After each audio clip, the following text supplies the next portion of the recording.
Welcome to Talkin Vols Week 11. My name is Boogie Bentley.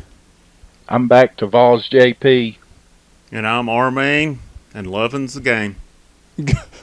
Boys, a big, huge, gigantic win over a quality opponent like Southern Miss. And yes, sir. You guys are just right back on board. We are at Talkin Vols _pod on Facebook and Twitter.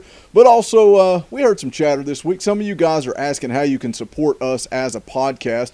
And you can go to patreon.com/talkinvols_pod. We'll put the link down in the description. You may be asking, what in the heck is Patreon? Well, what it is, it's a way for our listeners to support us through funding, and it's as cheap as $1. I mean, what do you spend $1 on? A pack of gum? $1 a month, and that's basically just a thank you to help us grow and expand the podcast. A lot of people are asking for 2 shows a week. A lot of people are asking, hey, can you come off of YouTube and actually be on a podcast platform? We get enough support and enough backing on Patreon. Those are 2 things that we're definitely going to look to do. Something else, we've created a private locked Facebook group.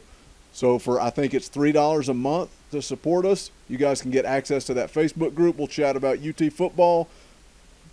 Our main likes basketball. We'll talk about the weather. I don't really care, but check it out, patreon.com/talkinvols_pod. Now that that's out of the way, let's get into it. 24-10 win over Southern Miss. Honestly, I know it's Southern Miss, and the Vols didn't play that great, but I'll be dang if it didn't feel good to wake up Sunday morning after a win for the first time in a long time. And again, it's not a big deal, but I kind of had a change of mindset this week. I think it's a fact that Butch Jones is gone, and so I tried to just let that go and let these kids enjoy a win. And again, it's Southern Miss, but you could see them after the game down on the field celebrating, dancing, doing backflips, acting like fools. But, man, they cared, and they were excited, and that was good to see. It certainly was. I mean, after going through the rough patch that Tennessee's went through and losing the way that we got beat by Georgia and then just getting steamrolled by Alabama again and then just losing to Kentucky, which, we never do. In that fashion there. It was nice to finally get a win Saturday. It wasn't pretty. Thought the defense overall played pretty well. Southern Miss really helped us out with their penalties and their turnovers because our offense still is led by Butch Jones, and that's not going to get you much. Yeah, it was nice to get a win, and it wasn't anything that I was doing backflips over or anything like that, but it was definitely different for a change, and I think I'm kind of the same as you, Boogie. We know he's done. I don't think there's any secret about it at this point, so why not just support him, hope for the best here on out, and kind of another thing, I don't know that we'll win another game this year, so might as well enjoy it while you get it. Yep. Yeah, we were just talking about that right before you got on Skype. It's not some big groundbreaking news story, but they very well could lose the rest of the games. And I think that's what you got to play for at this point. I mean, you've hit on it time and time again. That bowl game is important, and they need those practices, and golly, hopefully they can put something together. But Missouri this week, LSU, I think Vandy's their best bet. And I don't feel good about any of them. Mm-mm. No, I don't either. I think, especially after Missouri just steamrolled Florida, LSU's definitely playing better. Though, if you can get one of them somehow, I think, like you said, I think Vandy's the best shot to win right there. So hopefully we can get one of the next 2, and if not, both of them would be nice, obviously, and then maybe we can go bowling. Yeah, and also, I guess something that these kids got something else to play for.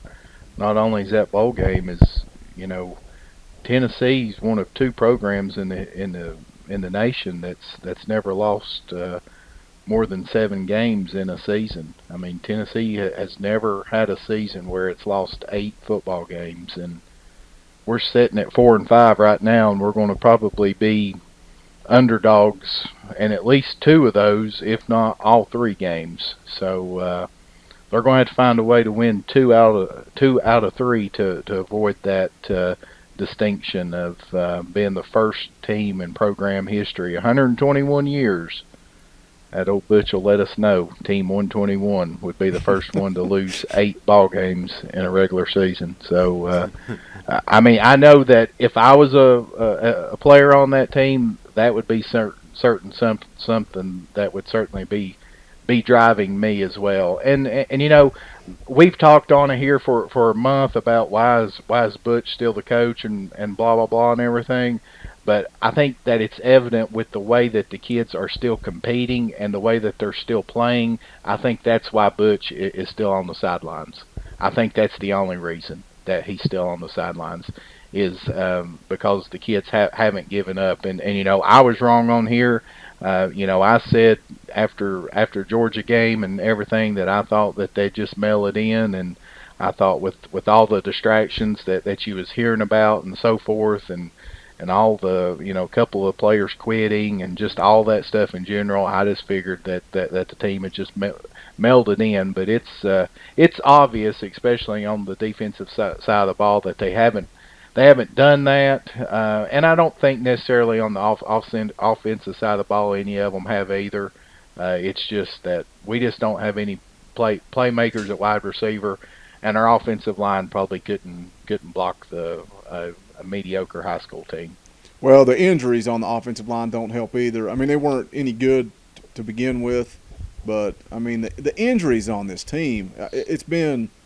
I don't understand it. I mean, can you really be that unlucky 2 years in a row? And I'm not making excuses. I don't see how. I'm not making excuses and saying the only reason Tennessee's losing is because of injuries. It does play a factor. But, I mean, this team has been plagued for 2 years straight. I mean, when you look at the list of starters that are out for the season at this point, I mean, it blows my mind. I mean, Dormady, who was the starter, and then, of course, Jennings, who was the leader of the dang football team. And then, how many, 3 of the 5 starting offensive linemen are out for the year? Yeah. I mean, that I don't know. Well, can you say it's not just bad luck? Is it strength and conditioning? Is it the way they're working in practice? I don't understand it. I don't either. Go ahead, Rocky.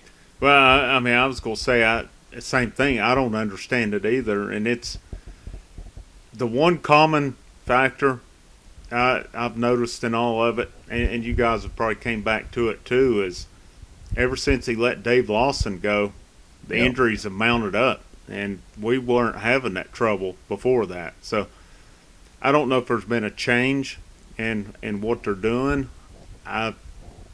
I just can't believe you're at snake bitten 2 years in a row. There's got to be something down there. I don't know if they're just taking it easy from a hitting standpoint in practice, or what. I really don't have any answers, but I'm like you guys. I can't see that you're just that snake bitten 2 years in a row. There's got to be something. Some of them are fluke injuries. I mean, like Jennings broke his wrist. Is that it? Yeah, man. I mean, that's strength and conditioning's not going to do anything for that, but just a lot of the stuff, it's just odd how it's happening.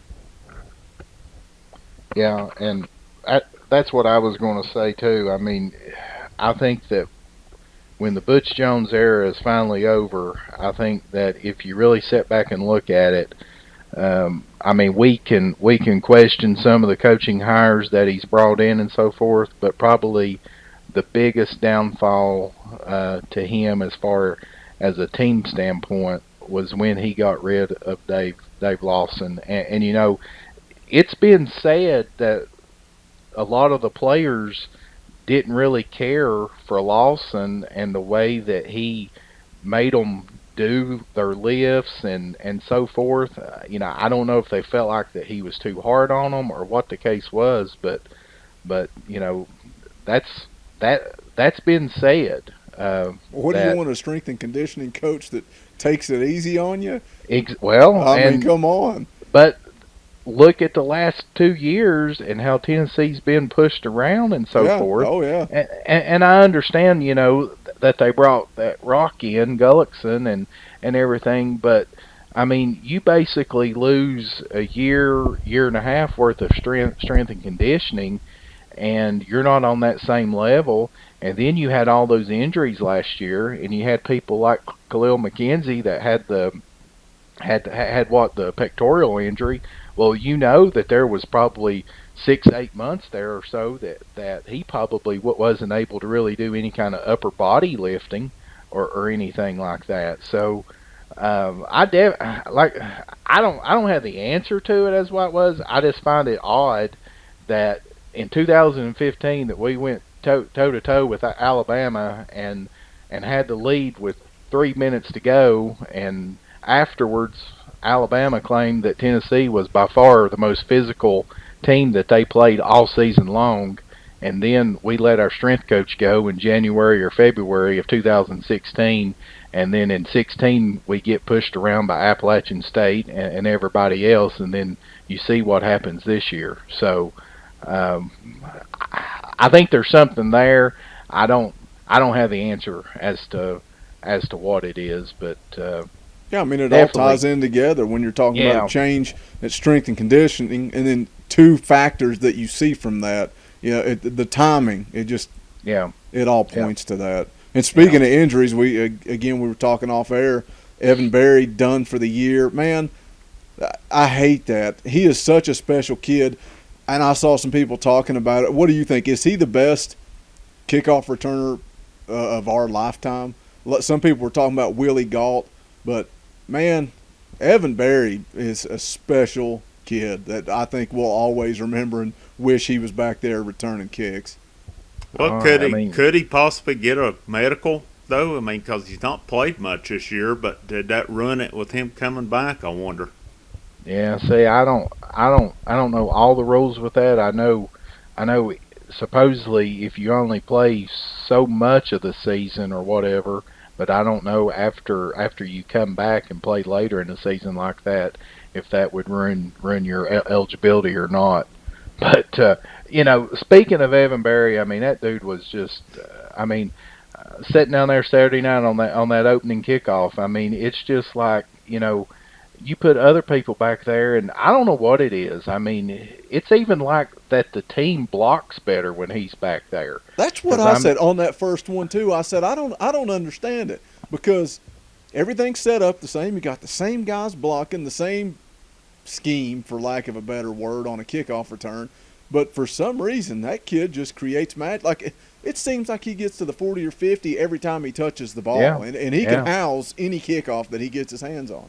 I know it. I know it. Makes you wonder why that he spent 4 years down there, and we never could find a way to get him the ball on offense. Yep, I I was going mean, to say the same thing. That's one of the biggest injustices down there. Is that I mean, he was a backup the whole time, basically yeah, down there, and yeah. you tell me a guy that does that couldn't make some plays on offense? That I, I've bickered about that for years on it I now. mean, at at least put him in the slot and run some reverses with him, or bring him in motion and hand the ball off to him, in the backfield. I mean, I know that you can't do that all the time because obviously teams will zone in on that and know when he's in there, but I mean, I would have moved him over to wide receiver and certainly tried to get him on the field at some point in time with the ball in his hands. But oh well, it's not going to happen now. I hope that he can recover. I know he's been injured a lot these last 2 years and stuff, because if he can keep that up in the NFL and possibly get drafted or whatever, I mean he can have a long career just being a special teams player for sure. Of course, knowing Tennessee's luck, the way that they are with players, he'll probably get drafted for special team purposes or end up making the team and then end up starting as a safety or something though It'd be for Yeah. amazing. about 10 years, or there'll be an NFL team that'll move him to a slot receiver. So anyway, I don't know. It's I mean, just I would if he's willing, I'd like to see him at least try to get a medical. And like I said, I don't know if it's possible or not, but it'd be nice Yeah, I to don't have him either. back again next year if possible, for sure. And hopefully, whoever the new coach is, try to utilize him a little bit at that point, other Yep. than just as backup safety. Yeah, I don't know how that works either. If anybody listening knows how that medical red shirt works, leave us a comment. Let us know. I don't know either. But we're almost 15 minutes into this thing, and we've been so nice to Butch. I mean, can we get a little negative? This has been the negative Talkin Vols season. Can we get a little negative? Because I do want to complain about some stuff that took place after we recorded last week. All the stuff started coming out. I guess start with Brett Kendrick and the concussion. What are your thoughts on that? I mean, I don't understand. And this two different topics, but kind of tying it together. Did you see who was it that went down, got hurt in the game, and Butch is over there saying, "Get up, get Coleman Thomas. yeah, get up, Coleman, get." I mean, you could see it clear as day on the sideline. And I'm not saying that Butch doesn't care or what, but man, that's how desperate he is at this point. But what do you think? How do you not know a player has a concussion, especially when you went into the locker room at halftime? I don't understand how he gets back in the game. I don't either. And you know, as much as we all watch football and know that how much that concussions are the topic now, and there's so much scrutiny around that, and so much rules have been changed, and you know, concussion protocols and everything like that. But how does an offensive lineman go over to the bench and sit there, who's evidently had a concussion or whatnot, and interact with the coaches and other players without anybody ever like, man, Kendrick, you're not acting right. You know, somebody get over here. I don't understand it at all. And then, like you said, Boogie, how does he go in for 20 minutes at halftime and sit there concussed and in La La Land, and then they're sitting there talking to him or whatever? And I mean, it doesn't make a lick of sense to me. I don't know what all the backstory with that is, and we probably never will know. I just hope that he gets better. I mean, that's the main thing there for sure. I would think part of that, I'm not going to sit here and blame it all on Butch, because your trainers, I think, have got to know that as well. But yeah, I'm kind of the same as you guys. If you're in there at halftime, you should know it at that point, for sure.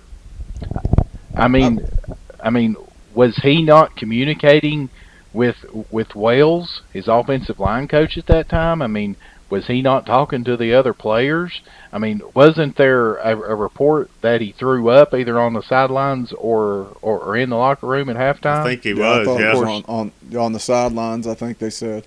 So I mean, I just don't understand with all of the concussion stuff. Like I said, how the trainers, how somebody couldn't have said, hey, we need to check him out. I mean, Yeah, I'm like Rocky. I don't bizarre. know. I'm not saying it's on Butch, but somebody on that sideline had to know that he shouldn't be going back in the game. You would think for sure. And especially going in the locker room and having position meetings. You know, you're in a tight knit group. Somebody had to see something. I don't know. Again, it's just more negative freaking press, negative attention. And JP, you say it all the time. Tennessee's just becoming a joke to the rest of college football, and it starts with Butch Jones. So, you know, it might not have been his fault, but I'm sick of seeing negative press. And then on top of that, this one is on Butch Jones. And when you're VFL coordinator, when the guy that is behind your Vol for Life program, that is your claim to fame and old players coming back and we support our VFLs, leaves the program and cites bullying and what was it? Hostile work environment. Yeah. Again, just another black eye on this program right now, which I said I took it easy this week and tried to just not think about Butch, but man, it pisses me off that just more negative press, and I thought that one was a bad one. And maybe it didn't blow up as big as I thought it was, but to me personally, I thought it was pretty bad. Yeah, well then Marcus Jackson, you know, that played for Tennessee there, you know, he came out on Twitter and basically slammed Jones as well, saying that, you know, basically if it got out how he treated the players and the other coaches and stuff like that, that, everybody would just be in awe. So I don't know. I mean, of course, when things go bad, stuff starts getting said and so forth like that, but it's kind of like, man, they must be some truth to some of this stuff with all this stuff that's going on. So I don't know. I'm just ready for the day that he's gone. Thank him for his time. Hope he has success wherever he goes. Don't wish any ill wills towards him at all, because he has done some good things for the program. But he's not going to get Tennessee back to where that we want Tennessee to be, or hopefully you would think that administration wants to be, which is still to be determined, in my opinion. No, it's yeah, I'm the same way, and I'm kind of at the point now. We know he's gone. They've reported on 24/7. They probably reported on VolQuest too that he's done at the end of the year. I don't think it's a secret.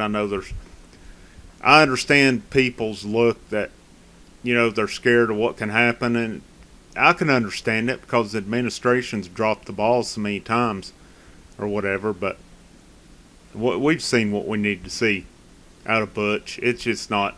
It is what it is. Like you said, he's done some good things down there. He has gotten them back, better than what they were, no doubt about it. And at this point, I'll be supporting him to win out, and then best of luck to him at that point. But I'm ready. I'm ready to see where Tennessee football goes from here. Yeah, I'm ready for something positive to happen for sure. And I don't mean positive by winning the Music City Bowl either. At this point, I'll take it because it'll be. I don't know if they're gonna make a bowl. So, but yeah, I understand exactly what you're saying. Yeah, I'm ready for positive hire, and then let's get the show on the road again. Well, let's talk about the GRUMORS. They're fun to talk about. So, and we got nothing else to talk about. So why not? JP, you sent us a text this morning. You want to just tell us what you told us? Just tell us what you heard on Swain, and then we'll go from there. Oh, Swain event. Basically, Swain was saying that from what he heard this weekend, that Tennessee, like we discussed on here, is certainly swinging for the fences, that there is some big money boosters that are all in on John Gruden, that they're definitely going after Gruden. He's not saying that Gruden is coming, but he said that there is some big money boosters, that's who that they want, and they are going to certainly, either they have or they plan on offering him a package or a money, contract, whatever, that would certainly entice him. But still, he's saying that he's not saying that John Gruden will be the coach. But what he did say also is that he's heard that there's been several high-profile coaches, he wouldn't name anybody, that has reached out to Tennessee that is interested. So he feels like that even if it's not Gruden, that this hire is going to be a very high-profile, very good football coach. That excites me, and it's not the fact that he's saying that about Gruden. That excites me because that shows me that they're ready to spend some money. They're ready to get serious, and they're ready for something to get done. I think from everything we're hearing, and you don't know what's true and what's not, but it really does seem like they are going to make a big-time play for Gruden. I don't think he's coming. I don't think he wants to come back. But what excited me was the Power 5 coaches reaching out to Tennessee and showing interest. And not just that, but the fact that Swain believes that these two guys will get the job done. Because he's openly admitted. I mean, he supported Butch quite a while, but he openly admitted when he came, he said, Butch who? And said he had to go to Google, said he didn't know who he was. and he wasn't excited about the hire at the time. So I don't know if Jason Swain believes in these coaches reaching out, then that gets me excited. I think there's got to be some. I mean, like you said, who knows what's true and what's not. All the insiders are coming out of the woodworks right now, like they always do during a coaching search. But I don't think there's any doubt they're going hard after Gruden. I can tell you this right now: if I would have been in Asheville on Friday, old Armaine would have been heading up to the Grove Park to do some investigating. That's for sure. Too bad I was there on Saturday instead, but I don't know. We'll see. There's part of me, from what I gather, if any of it's true, that if Gruden comes, it won't be for a lack of effort. It'll be just be because he's not interested in coming. Just plain as that. Yeah. But I think, I tried to think, and from what I've seen, the Power 5 coaches, it's not people who's been on any of the lists so far. So I don't even know who it could be, possibly. I mean, I've got some thoughts on maybe one or two, but I don't know it for sure. Yeah, I don't know. Somebody mentioned Chris Peterson from Washington, which to me would be an absolute home run hire. I just don't know what he has interest in coaching at Tennessee. I mean, he was at Boise State and then he went to Washington, so I don't know what the allure of him coming to Tennessee would be unless he wants to compete in the SEC and beat Saban, I guess. I don't know. But what better way to make a name for yourself, you know? Well, yeah. I mean they don't. And I mean, you know, I want somebody like that. I mean, I want somebody that is going to stand up to Saban and with all intents and purposes to go head to head with him. You know, I mean, if you get somebody that's not willing to do that and not willing to take a chance on it, then you know, chances are that they're not going to be successful here, or they're not going to be as successful as we need. It's going to be another, you know, Butch Jones type hire. So I don't know. I would find it shocked if he was interested. But I mean, you just never know. And then I've heard some NFL coaches, you know, might be a possibility. But the problem I have with that is their season, you know, doesn't end until the end of December or the 1st of January, and then if they're in the playoffs, it's even longer than that. And I just don't see how that you hire an active NFL head coach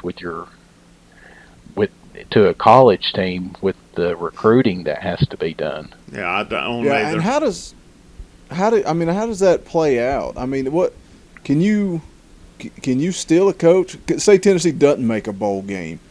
Could a guy like Patterson come in? Golly, it's just I don't know how the logistics of that work out. Well, we've seen it a couple times where guys, and a lot of times it's been coordinators, so where they kind of continue doing their duties and stuff. I can't imagine a guy taking the head job and then staying where he's at throughout the bowl game, right there, because he's going to have to do double duty, recruiting and then going back and coaching also. So I mean, we could see it with a coordinator possibly, but I don't think a coordinator's going to be the hire right now. So if Peterson's one of them, that'd be good. The only other ones I could think of may be Jimbo Fisher. I don't know that he's unhappy at Florida State or not, but I think he would probably do good. I don't know who else. We're talking about an NFL coach. Saban wasn't hired until January 7th to Alabama. So, I mean, it was after the first of the year. I just don't think with this hire you can afford to do that just with the early signing period. If it was business as usual, you could wait till then. But with this early signing period, you're going to get left in the dust if so. Yeah, I mean, it complicates it. How do you? It does. I just don't know how they're going to be able to piece something together, you know. I don't know. I still think it'll be my guess is you're still looking at Frost, Norvell, somebody along those lines, Brom. Somebody that would be my guess as to who it'll be. Even with the $340 million renovation to Neyland Stadium that was announced this week, Friday, you think that Tennessee is going to hire somebody like that? That's what. Well, it depends. Kinda, I mean, if it comes, I don't think that's their top choices. I think it just comes down to if it trickles down to that. I mean, that's what you've got to do. Do you not buy into this? What Swain said? I think that kind of changed my mindset because all along I've been those three names you just mentioned. It's kind of what I've been thinking too. But with what Swain said, man, maybe he doesn't know, or maybe he's got a source that's not giving him accurate information. But Swain's not the type of guy just to go out there and say something for the sake of ratings. That's not typically the way he runs his show. But I don't know. I don't know. You saying Peterson kind of gets me excited. I mean, never was a fan of his prior, but I mean, I think the guy's proven he can Well, coach. the thing you get into this time of year is guys trying to get raises too. So, and I, I'm like you. I have no reason to not believe Swain on this one, but some guys may be wanting some raises or something, and that's what better way to get it than to do that. I mean, that's Peterson, Jimbo. Maybe a Fuente. I've heard his name mentioned before. I don't know that he would leave Virginia Tech. Gundy is another one I thought of possibly. I don't know who else. Well, I would imagine Swain and I think all of these rumors and groomers and everything. I would think that all of that is coming from the booster side. I don't think that there's much information getting out from the AD side. And from Tennessee side. Number one, because Butch is still there. But even with that, I think that's why that we're hearing all this stuff, because there has been activity of some boosters and some influential people that have been reaching out, and obviously, I mean, I'm not saying that John Gruden is going to be the head coach, but I'd about bet a lot of money that they have been talks. There's just too much smoke there for there not to have been, and everything. I still think that he'll end up saying thanks, but no thanks. Unfortunately, but if I had to say, that's what he'll end up doing. But I still go back to that renovation of Neyland Stadium and having to try to fundraise all of those millions of dollars that they're trying to raise over the next 4 or 5 years to complete that project. It just blows my mind that administration thinks that they can do that, and maybe they can with basically staying status quo and hiring another up-and-comer or some Conference USA MAC level coach. I don't know. Maybe they can, but I find it hard to believe that we're going to get somebody like a Brom or Norvell and the Tennessee fan base is just going to be real excited. I just find that hard to believe. Yeah, I mean, I don't. Those guys, they're just unknowns. But if you pull in a big fish, if you pull in the big fish, money's just going to come flying in. But I don't know. Part of me thinks they don't even care. They're not even looking at the coach when it comes to the renovations. That they know the money's going to be there, and that's it. That's the end of story. But let's the best fan base in America showed up again Saturday night, 7:30 against Southern Miss. I was shocked, especially when you got these people trying to do the empty Neyland deal, and that place was full. Yeah, it was not full, but it was a good crowd. It was.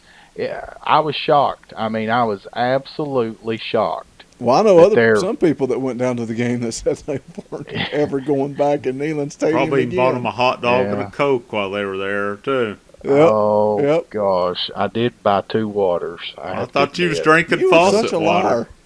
Yeah.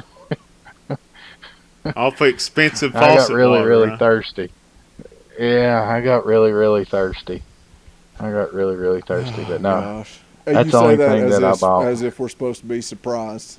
Yeah, there was this little kid working the concession, and You it see was what just- happened was and part of the money was going to their school and stuff. So I kind of felt obligated, yeah. kind of did. You sitting up there in the crowd with a brand new Tennessee shirt on and a No, orange and white shaker and a megaphone and a football. no, I have not bought one thing Tennessee this year. I have not. So you bought multiple I things, have not not just bought. one, huh? You bought Do what? multiple things and not just one, huh? No, I have not bought a single item of Tennessee football. Yeah, I this took year. advantage of the I have 50% off at Alumni Hall 2 Fridays ago. I can't do that. We went down there Saturday and walked around up in town and stuff. Got down there pretty early and walked in a couple of these stores, and I was telling Brandy, I was like, man, I'd love to have that shirt. I was like, I ain't doing it. I was like, I am not doing it. I said, I am not spending my money to give to that program if they're going to continue to just half-ass it. I said, I ain't going to do it. You said you weren't going to go and watch the game either. And you said Well, you was I going to know, drink but faucet man- water, too. So, Golly. It's okay. It's okay. Let's look ahead. I gotta support the players, I That gotta water went support straight to the money went straight to the players. yeah, right. Let's look ahead to Missouri. At Missouri, 7:30 SEC Network. Man, I'm about tired of these 7:30 kickoffs. I seen LSU got I'm announced so for dang late, tired. too. It's 7:00. Yeah. Oh, golly. It's getting old. But obviously, Missouri's got a quarterback likes to sling the rock, throw it all over the field, over 300 yards a game, which is sad when you compare him to Dormady and Garantano. But I think the biggest factor for if Tennessee even has a prayer is the health of Garantano. I mean, what do you guys think? They said that he was on the sidelines basically tugging at Butch's shirt saying, I'm ready if you need me. I'm ready if you need me. But he didn't look good. And I know he's got a week to bounce back, but he was in some serious pain when he tried to come back in the game. Yeah, I think you're going to have to get something out of the offense this week. No doubt about it. I don't know if they get any linemen back or not. I haven't heard anything on that. I'm thinking they're going probably shorthanded again on the line. I don't think our defense will get 45 points up on it. I think that if they're going to come out throwing, that actually plays into better for Tennessee than if it's a big running team right there. I really do, because our secondary's been fairly solid this year in pass coverage. They rank pretty high. So I don't know that we'll beat Missouri, but I don't think Missouri blows us out either.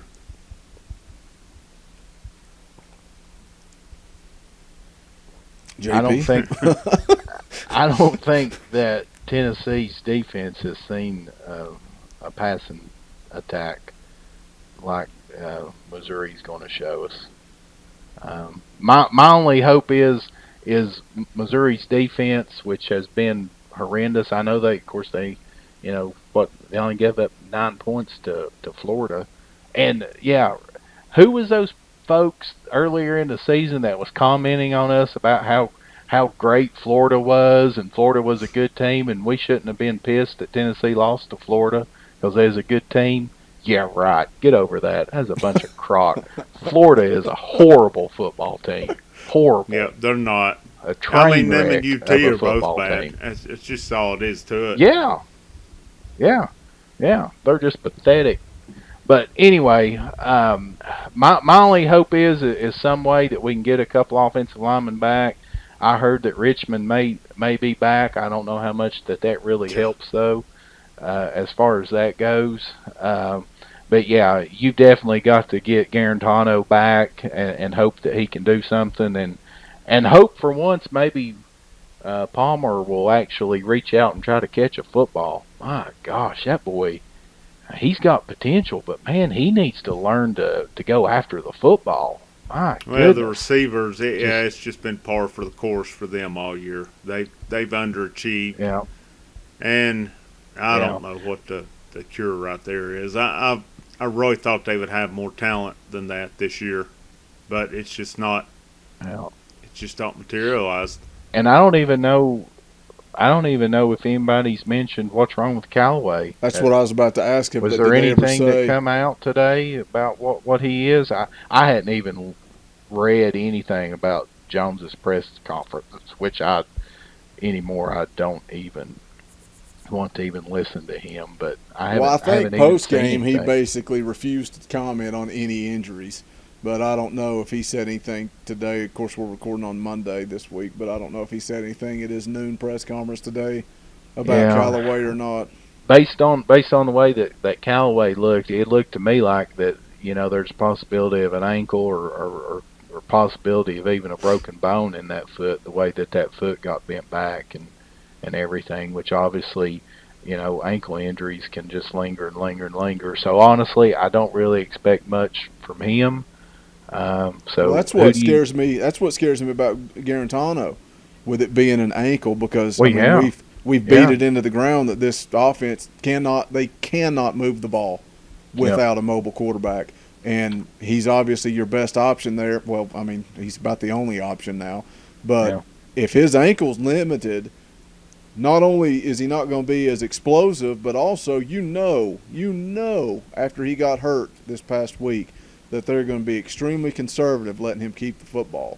Yeah. Why And don't why don't we run two back set why don't they run freaking with counter with plays every now and then? I don't know, because Butch Jones is an idiot, I guess. it's obvious that Kelly and Chandler are your two best playmakers on offense. Find a way to get them two on the field at the same time. Well, we said the Some same thing some way. before all the herd Yeah, drama. Hurd and Why Kamara. Why not have not? Herd and Yeah, Kamara in there? Yeah. Why would you not have had both of them They in would there? do it a few times, but then you'd never see it again. So, and why that we continue not to try to get the ball to Ethan Wolf as much either. I don't know. Man, it Lord, floored me when they said Saturday night that he was the number 2 all-time leading tight end receiver. tight end How, receiver. I don't know how. It seems He's like they been don't there all 4 utilize him years. at but you all. think back Yeah, over the he just years, we started all hadn't 4 really had years. any. I mean, Witten, but besides Witten, you hadn't had any big weapons. I mean, besides that, the only one I can remember that made a big impact or an impact was Rivera when Bray was there. Yeah. Stalker's Yeah, that's pretty right. good tight Stalker, end. he did a pretty Luke good Stalker. job down there, but it didn't seem like he caught a lot of passes, but he caught some big passes, Yeah. though. Yeah, Lord, y'all may not remember of Dustin Oh, Moore. yeah. I remember Phew. him playing Lord. at Greenville and then Greenville. didn't he get kicked off? Yeah, yeah, he couldn't stay off the drugs. I guess I don't know. It's a Yeah, shame because too. he had some That talent. boy could have been. That guy had. Yeah, you ain't kidding. That boy had talent. I mean, he was so big and so quick. There's no doubt in my mind he could have played many years in Well, the you NFL. remember they would run, been an just to tell absolute- you how much talent he had, you remember they would run tight end reverses with him and stuff. reverses Yeah, I mean, with you don't him. Yeah, see that yeah.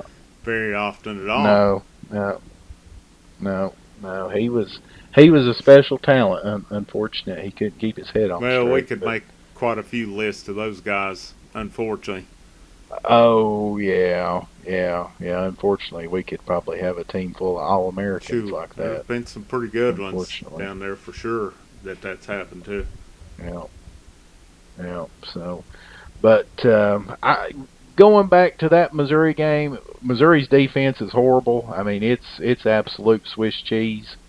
But I just don't have enough confidence in Tennessee's offense to make any plays. I would like to see Tennessee maybe slow the tempo down. I think that that's our best shot Saturday. I think that we need to keep Missouri's offense off the field, and I would like to see Tennessee. Heaven forbid, I would like to see them huddle up. It's not going to happen. It'll be the same offense that's been down there for 5 years, and we'll 3 plays and punt, or 3 plays and a turnover, or whatever. So I don't know why I'm even sitting here kidding myself about this stuff. But if we continue to give the ball back to Missouri, especially in the second half, if Tennessee's defense is on the field, I mean, Southern Miss had the ball for more minutes than Tennessee did Saturday. It was only by a couple of minutes. It was like 30 minutes and something to 28 something. But still, Tennessee's defense is just staying on the field because the offense can't produce anything. And I don't know if Southern Miss's defense is on the same par with Missouri. You would expect Missouri's defense to be better just because it's SEC. So they have been playing a whole lot better. They certainly have. So I don't see how Tennessee will score enough points to keep up with them.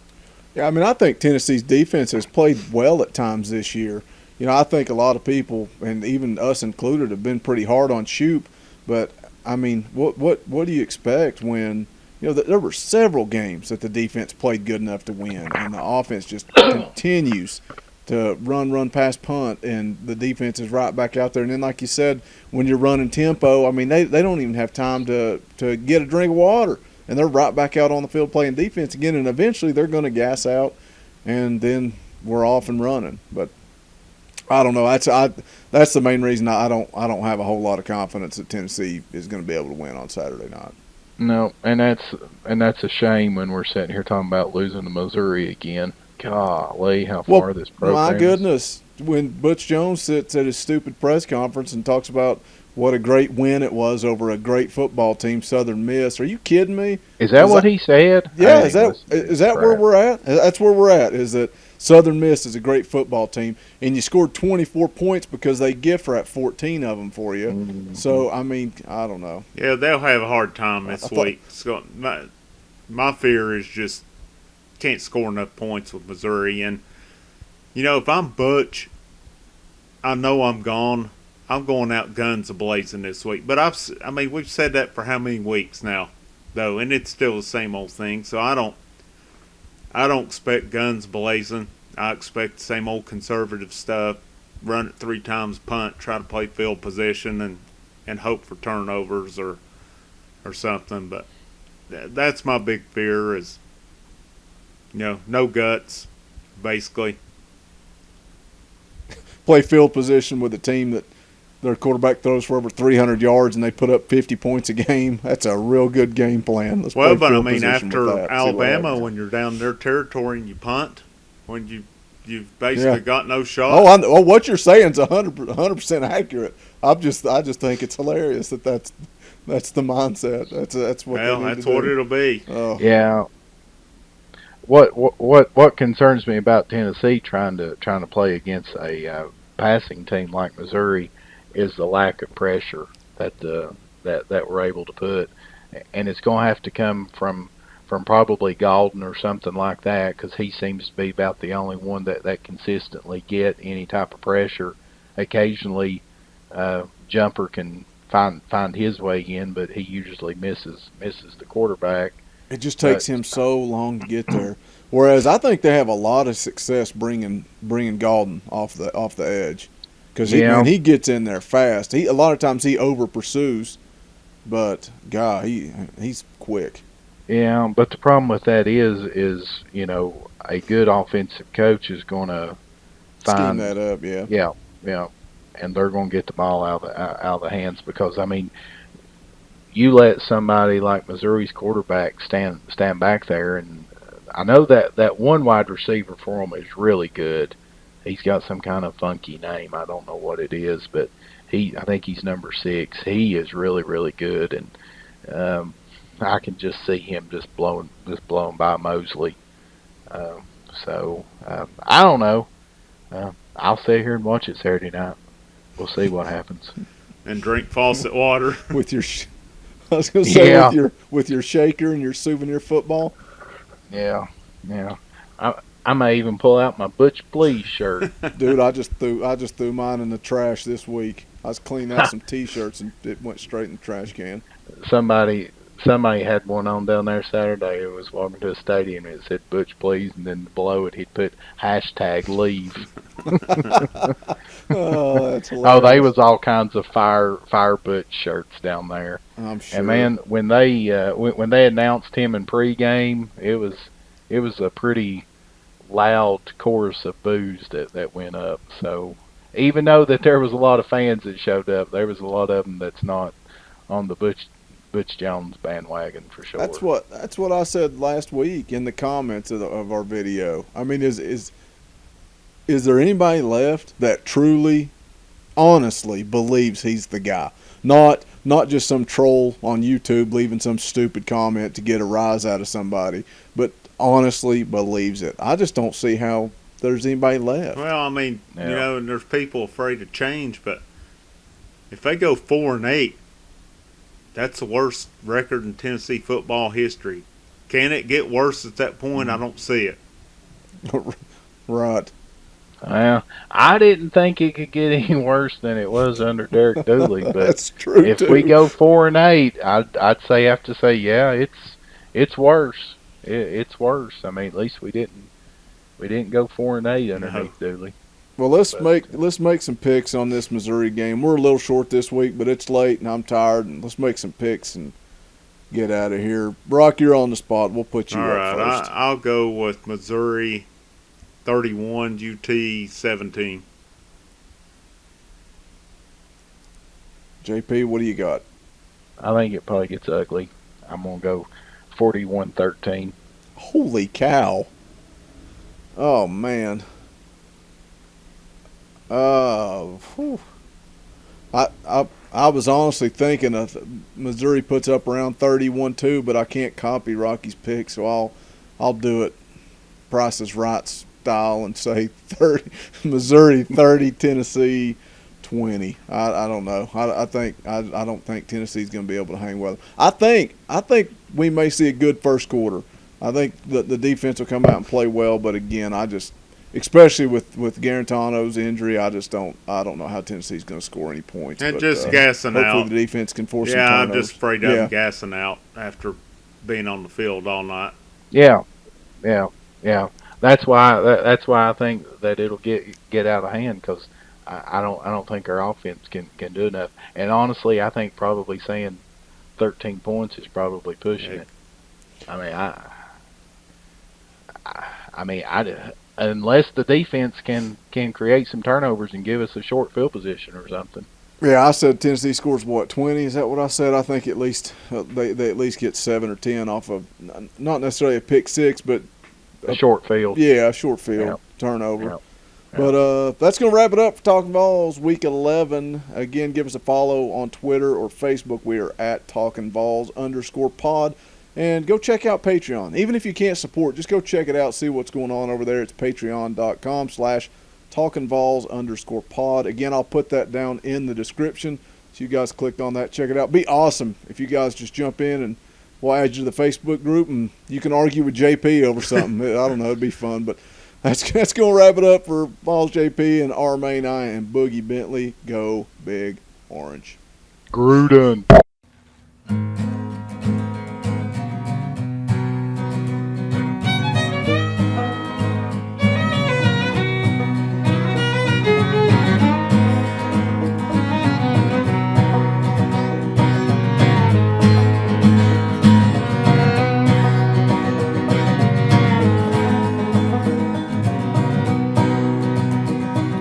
Jack Kerouac, he drank himself to death in New England, and I'd like to take his hand and say, Jack, man, it's okay. Now he's gone, and we're left to move on without him.